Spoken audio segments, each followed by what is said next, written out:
I read about a study this week that said that having high quality friendships in your life has a greater impact on your overall life expectancy than diet and exercise combined. And by something like a factor of 4, like it was not small. So needless to say, of course, my new life motto is bring on the nachos. Just make sure you're sharing them with friends. Which doesn't even mean eat less of them, right? Just go ahead and order 2. You'll still live longer, science says.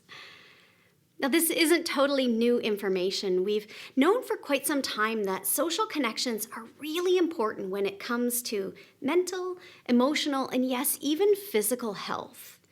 But it was news to me that the impact was that significant. This month, we have been exploring together what it really means to have and to be a good friend, which is not measured by how many friends one has, how many invitations to parties, how many swipes and clicks and likes on social. It's not about how many at all, but something closer to how deep, how good, how real and authentic, and ultimately how life-changing are the relationships that we are building with our friends. Because having some people who we call friends is one thing, and it matters, but learning how to breathe life into each other inside of those friendships, that's where the real gold is. And like most things that matter, it doesn't happen without some intentionality. So we've been looking at the life of Jesus through the lens of friendship. And not meaning like the cosmic lens of our friendship with Jesus through the Spirit, but quite literally on the ground in the flesh against the dusty backdrop of first century Palestine. When Jesus walked the earth, how did he friend with his friends?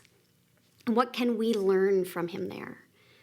In the first week, we started by noticing, particularly obvious with his relationship with John, that Jesus was a friend who let his friends know that he loved them. A friend who used both his words and actions to express deep affection. Then last week, we saw with Peter how Jesus was a friend who was deeply committed to his friends, who didn't bail on them in their less finer moments. When the going got tough, he was a friend who stayed with open arms and open heart. Today we're going to look at Jesus' way of friendship in his relationship to a woman named Martha. Now Martha, along with her sister Mary and their brother Lazarus, were some of Jesus' closest friends. Theirs is a home that we see him returning to often whenever he was traveling through Bethany. A number of the key stories that we know of Jesus' life involve these friends, and in each one, you can really sense the closeness and the affection between them. Today I want to look at a story from Luke 10. As Jesus and his disciples were on their way, he came to a village where a woman named Martha opened her home to him. She had a sister called Mary who sat at the Lord's feet, listening to what he said. But Martha was distracted by all the preparations that had to be made. Now, sidebar, keep in mind, at this point in his ministry, Jesus coming to your home means a ton of people come with him. An entire entourage of hungry, dusty travelers. There was much to do for Jesus and his crew. And Martha was doing it, while Mary was sitting and listening to stories. Martha came to him and asked, "Lord, don't you care that my sister has left me to do the work by myself? Tell her to help me." "Martha, Martha," the Lord answered, "you are worried and upset about many things, but few things are needed, or indeed only one.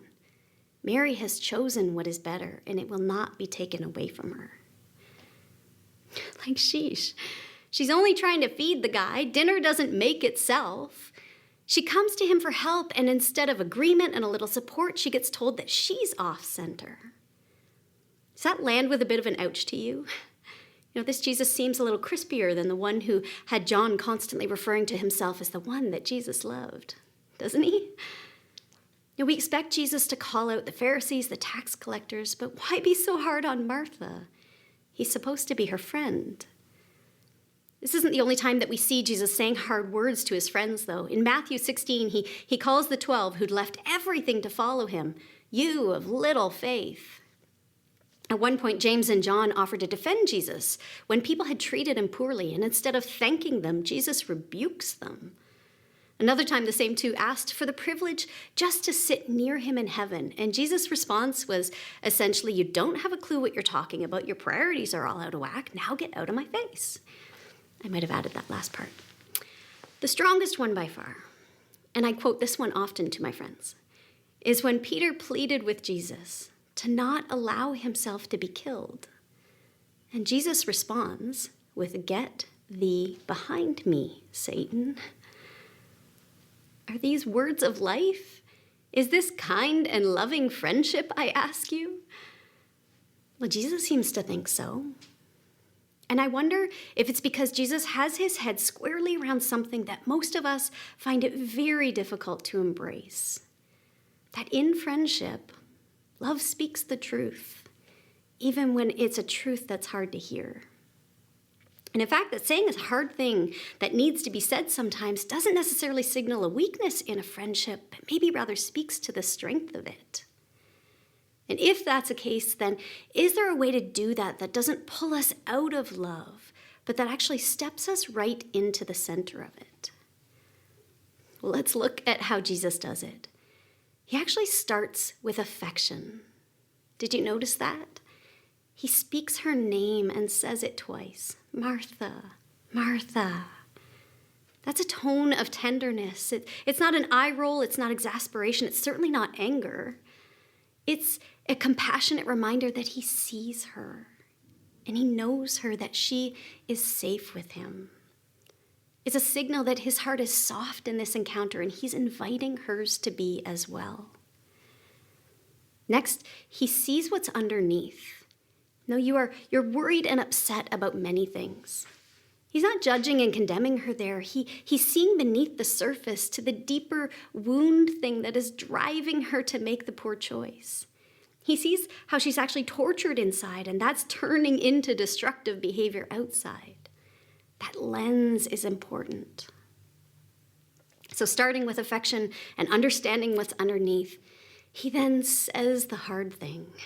As her friend, he offers a compassionate mirror to where he sees her living into a lesser version of the beauty and strength that she was made for. He loves her enough to say, this thing you're doing is destroying you, and you don't have to. He offers her a kind of honesty and perspective that she maybe can't even reach on her own.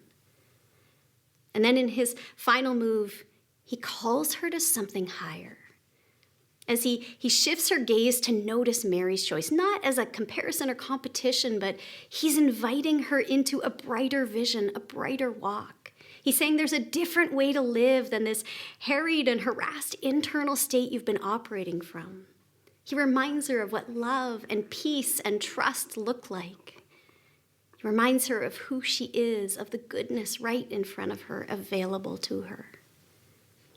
And he doesn't just toss off advice at her. He offers her an outstretched hand and says, come sit with me too.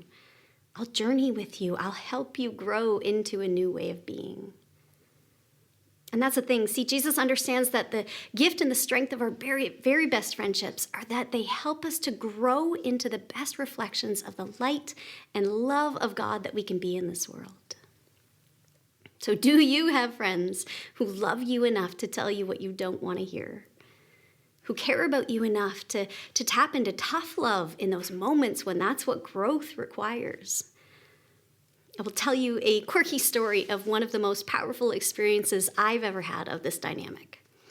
So fun fact, 15-ish years ago, I went through the recruiting process to join the RCMP and then turned the job down.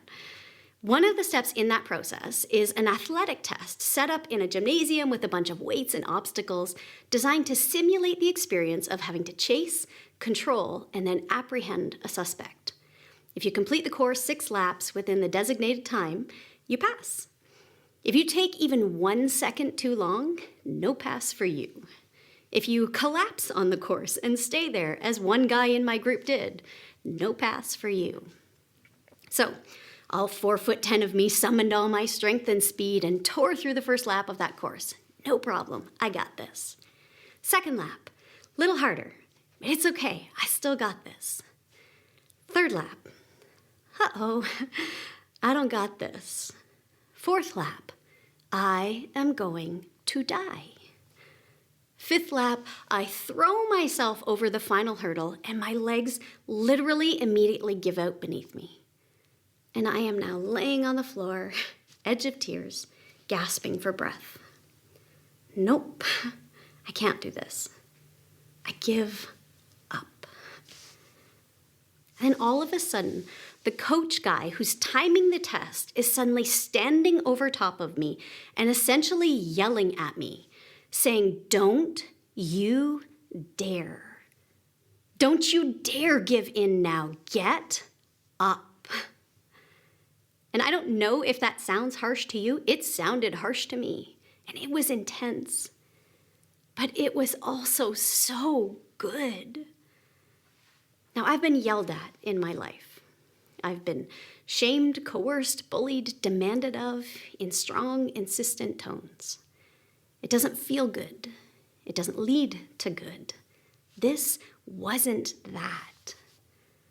I've also had people just wildly cheer me on in various endeavors as if I could do anything.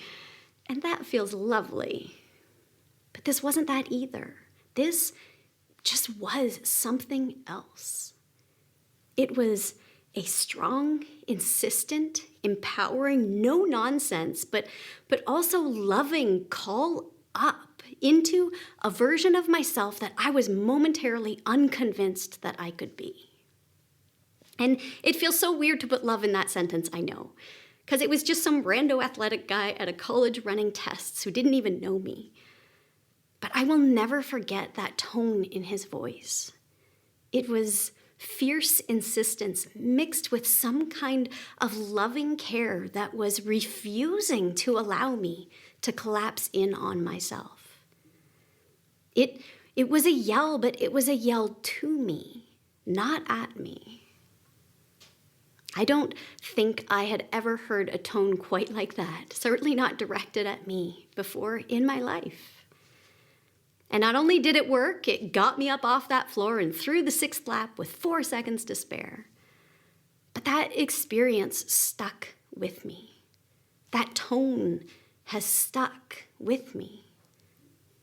And sometimes I think that is exactly the tone that we need to find in our friendships if we are going to help each other grow. Do you have the kind of friends who won't just leave you there on the ground where you are? Who will strongly call the best out of you when you want to shrink down into something lesser? Do you know how to be that kind of friend to your friends without turning into a jerk or wielding your perspective like a weapon? This is a call to life from a foundation of love. It is a partnering practice of empowerment. It's honesty, but immersed in compassion.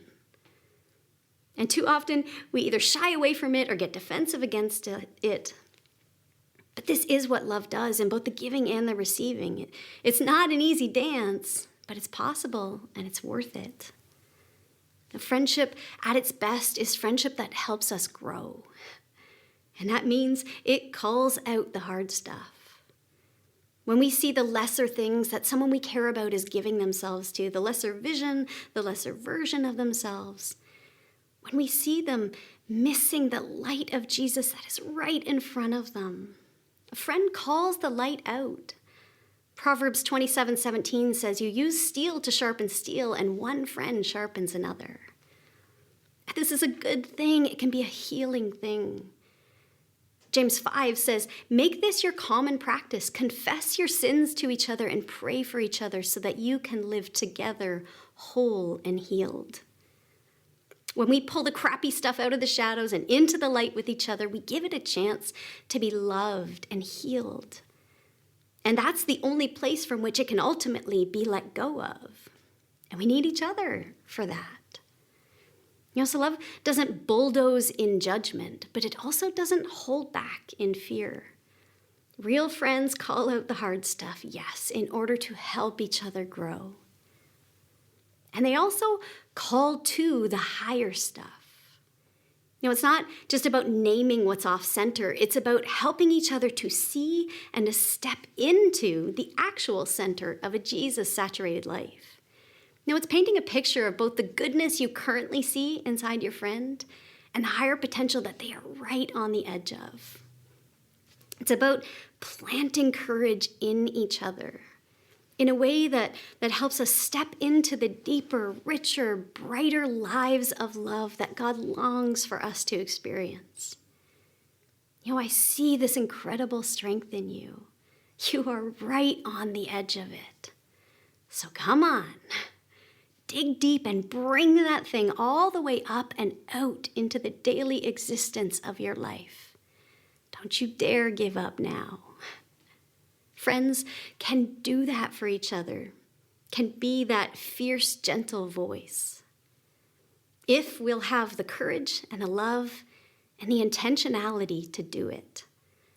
It's way too easy to let friendship just kind of float along up on the surface, to live lives of friendliness with each other without ever diving deep enough to become actual friends to each other, in a way that helps us both grow. As hard as it is to embrace the courage to be that kind of friend to our friends, it's maybe even harder to open up to receiving it for ourselves, right? To cultivate the kind of humble-hearted openness necessary within to receive this kind of care when it's given to us. To learn how to dial down our defenses when a friend offers us a supposedly compassionate mirror that maybe doesn't feel so compassionate in the moment, but which probably has a lot more honesty and love laced into it than our tender ego wants us to believe. Is this a dynamic that's part of your deepest friendships? Could it become so? I'd even go so far as to say maybe this needs to be a cards on the table conversation. Do you have friends to whom you'd say, I love the kind of person you are, and I know that you help me to become a better person, a more whole person myself. And I just want you to know I want that.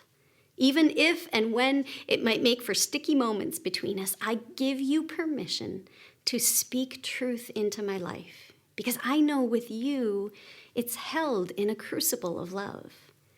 So will you help me to call the best out of myself when you see me settling for something else? Can we actually give this kind of permission to each other?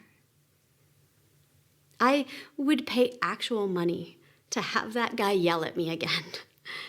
So scary, insistent, and yet so loving. It was such a moment, as he helped me to tap into the me that I was losing there on the floor. Because I'm in danger of losing me there on the floor all the time in my life. And were it not for the friends who see me clearly enough and love me deeply enough to say, nuh-uh, Mandy, not like that. That is not who you are. Dig deeper. I'd be lost. For every single one of us, our hard and holy calling, beautiful and terrifying, is to help lead each other to life while eating nachos.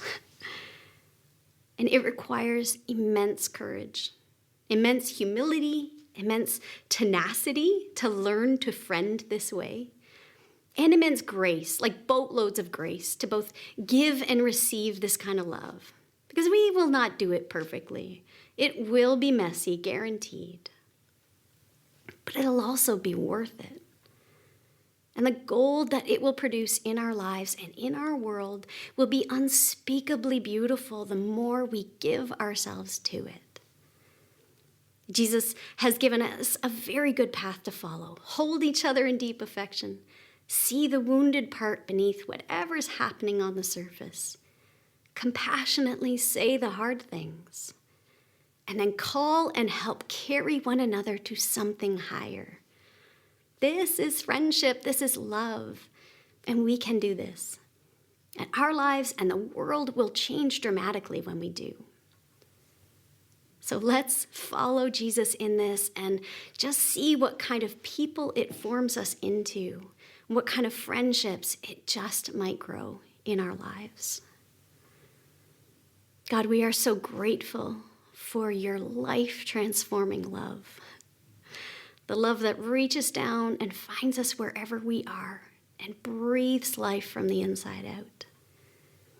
Would you teach us more and more what it means to be those people to one another, to breathe your life, to breathe real love, to breathe honesty, to bring healing into one another. In Jesus, we pray all these things. Amen.